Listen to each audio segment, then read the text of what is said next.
దేవుడు మనకు అధికారం ఇచ్చింది పెళ్లగించడానికి కాదు, పతనావస్థకి తీసుకెళ్ళడానికి కాదు, దిగజార్చడానికి కాదు, నిలబెట్టుటకు. చెప్పండి గట్టిగా. పడద్రోయుటకు కాక మిమ్మును కట్టుటకే. పాడైపోయిన జీవితాలు, పతనమైపోయిన జీవితాలు, పతనమవుతున్న యవనస్తుల జీవితాలు, కూలిపోతున్న కుటుంబ వ్యవస్థలు, వీటిని కట్టడానికి.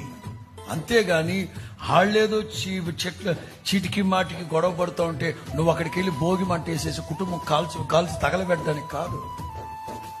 అధికారం ఉంది పౌలుకి. తిరుగుబోతులు, తాగుబోతులు వాళ్ళందరినీ వాక్యం చెప్పి రక్షణలోకి నడిపించింది ఎవరు? ఈ వ్యక్తే. కానీ అధికారం ఉందని అధికార దుర్వినియోగం చేయలేదు పౌలు.